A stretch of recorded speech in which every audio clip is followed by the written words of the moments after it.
Welcome to A Story and a Song. I am Debra Cohen, broadcasting from the Atlanta, Georgia area. Today we'll be talking about the Amidah in prayer and in song. So get yourself in a comfortable place where you can be undistracted, put your cell phone on mute if you can, and enjoy the next 30 minutes as we learn about the Amidah in A Story and a Song. And we'll be right back after this brief intro. Hi, this is Debra Cohen, and I thank you for joining me for a story and a song.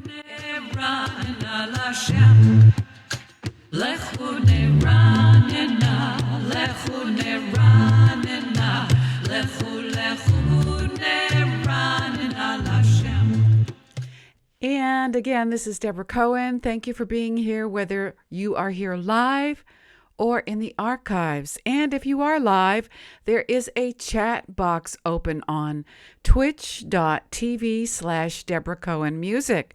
Usually my husband pops in shortly after this broadcast starts, so I'll keep an eye open for him. And until then, I again encourage you, Marty's in the house already. Thank you, Marty. I encourage you to get centered. So in order to receive the fullness of God, we want to have the receiver on, like a radio. You can be sort of tuned into the station, but not quite. There's a little bit of static there, interference, and so you're not getting the full measure of what's being broadcasted to you from the heavens.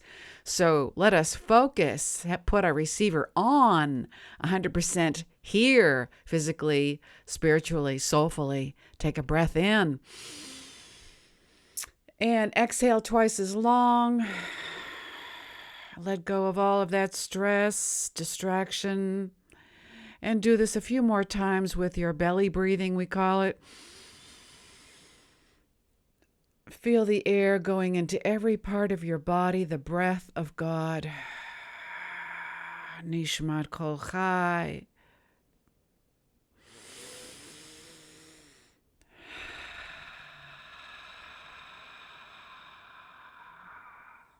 And this is for me as well. Sometimes I come here discombobulated and I'm like, okay, Lord, you got to help me a bit here. Always, you got to help me.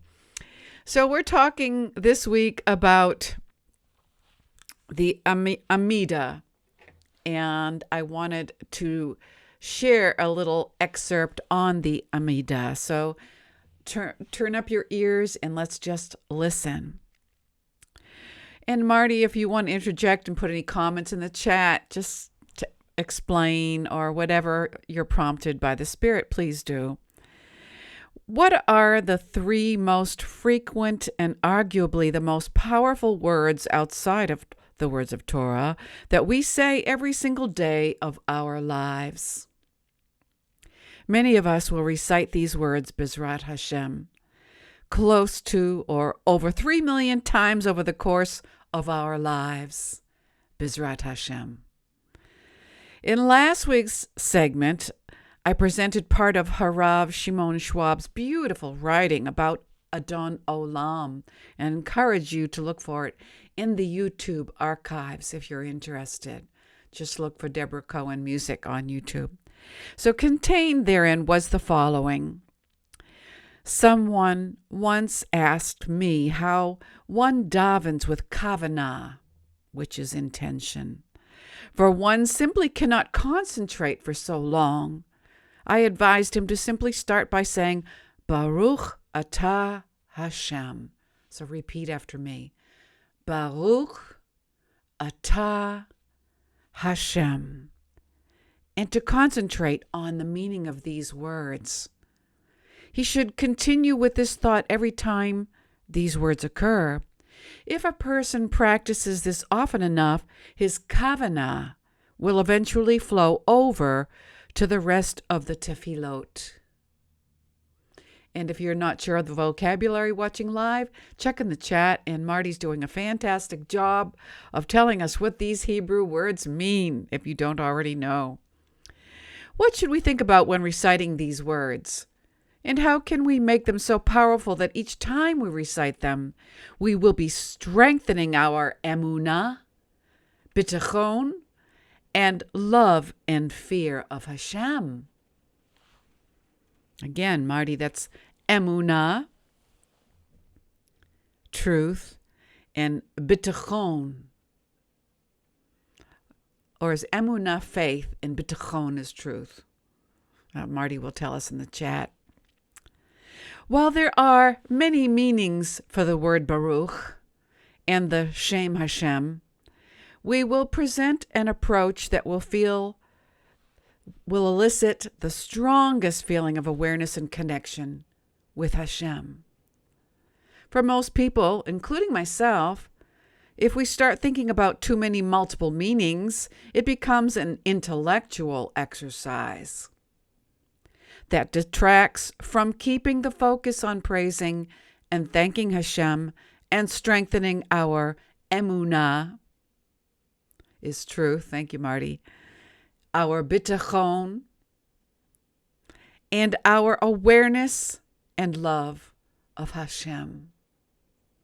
Of course, there are special individuals who are capable of having multiple meanings in mind and derive all of the above from their brachot. This segment is not meant for them.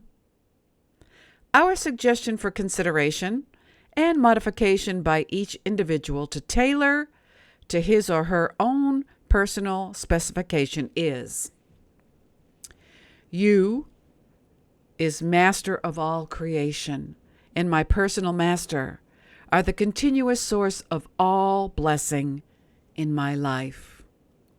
Since we say the words in a different order, it may flow more like this: Baruch atah, you are the continuous source of all blessing in my life. Hashem, master of all creation, and my personal master. So let us now explore how these three words can lead us to greater emunah, which is truth, bitachon, which is faith, yiras Hashem, and ahavat Hashem. Ahavat is love. The word atah is direct. When you speak to our Rav or Rebbe, we typically are supposed to speak in third person to honor the Rav. Would the Rav like a cup of coffee? Now, this is something I'm learning as I'm reading it, because I didn't realize I should be talking to my rabbi in third person, but you might want to check with your rabbi, especially if you're new to the shul, and find out what is the appropriate way to address your rabbi. But here in this text, according to outtorah.org, you would say, would the Rav like a cup of coffee? Here, however, the master of all the universe allows us to address him directly. Atah. Atah in Hebrew is you. That should give us a feeling of closeness and privilege. It should also fill us with a sense of reverence. We are speaking to the King of all kings. If we shuffle papers or look at a screen while we make a bracha, in other words, it's called multitasking, we are totally missing the point of the bracha. Understandably, some pretty harsh words have been written about one who makes a bracha in that way. And as a side note, I have to agree. If you're praying and fiddling around with other things or talking during the Torah service, is that giving God your full, undivided attention? Imagine if we were standing in front of a Gadol HaDor and while speaking to him, we were looking at our cell phone. Oh. To the Gadol HaDor. Could we even imagine something so preposterous? I hope not. The word Baruch should evoke feelings of love and gratitude for Hashem. We have so many blessings in our lives. Each day that we wake up is a cause for thanks and feelings of love. We have written often about gratitude to Hashem. so we will not expand any further here. Feelings of emunah are also appropriate here. With every bracha, we have the great opportunity to further inculcate our belief that everything we have comes from Hashem. And while other people may be his worthy messengers, he alone is the ultimate source. Bitachon, as well, should be bitachon should be strengthened through our brachos, or brachot if you speak Sephardi. Since Hashem is the only source, we deepen our awareness that we can rely only on Hashem for all of our needs and all of our desires. The word Hashem should evoke awe and reverence, but at the same time feelings of close, personal relationship. How is your relationship with God?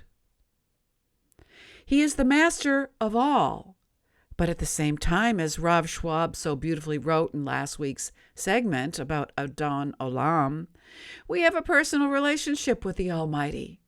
Each of us is stating, He is my personal God. This evokes the feelings of love and bitachon. Bitachon is faith. Hashem loves us more than any human being. He provides us with what only He knows is truly best for each of us. At times, that is painful. Many times, it is sweet. Either way, it's meant for our ultimate benefit, for our eternal world. Though we have tried to keep these three words as straightforward as possible, it is still a very tall order to recite brachos or brachot with mindfulness and all the thoughts and feelings we have mentioned. It takes many years of slow and steady practice and growth. Growth in emunah, growth in bitachon, awareness, which is yiras Hashem, awareness, love of Hashem, expressing our gratitude, and praising Hashem are at the top of the list of why we are alive and what our purpose is in this world. These three words said so many times and so often are one of the greatest and yet most underutilized tools and gifts we have been granted to grow steadily in fulfilling our purpose. Consider committing to make just one bracha daily at a specific time when you know you will have quiet and time to pause and reflect, if only for 30 seconds before the one bracha. A half a minute is really all we need to start on the road of bringing great blessing upon all the Jewish people and the world, as well in advancing on the road to achieving our purpose in life. The rewards for all of us nationally, communally, and individually are beyond description. When Hashem sees our desire, our effort, and commitment, He will surely bless us with success to eventually turn that one bracha a day into many and even most. That will change our lives. That is the power of the brachos in our lives that we recite daily. Let us decide and commit now to invest in our future. It may turn out to be the best investment we will have made in our lives. Now, thank you for listening. I hope there was something enriching in this teaching today. And I would like to close today's session by singing this blessing, the Amidah. Let me put this on the screen for you. And I thank Marty Cohen again in the chat for giving us such good notes.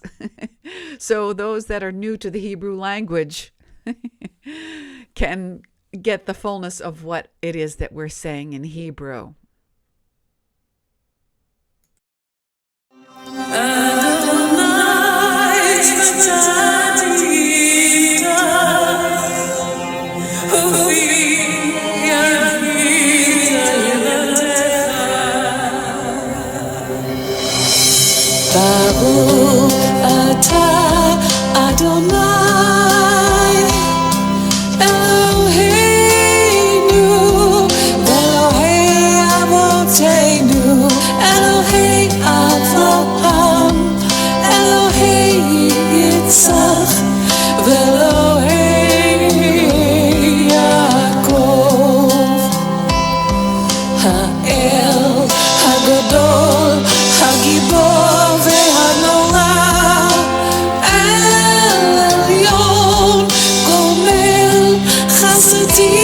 טובים וחונן הכל וזוכר חסדי אבות ומביא גואל לבני בניהם למען שמו באהבה מלך עוזר ומשיח ומגן ברוך אתה אדוני מגן אברהם אמן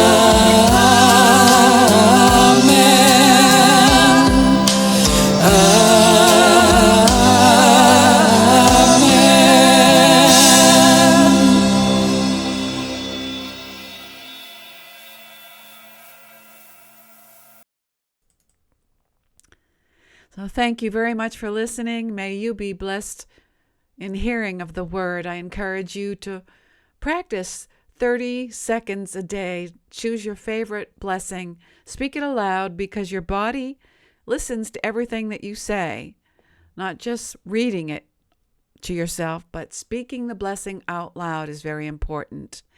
And watch your life change for the so much better. For you, your family, your friends, your community, and all of the world. So I thank you for this time to listen. If you're watching live, thank you. And I hope that you have a happy Labor Day 2022 in the United States. And until we meet again next week, every Sunday at 11:30 a.m. Eastern Time, I wish you peace, salem, and shalom.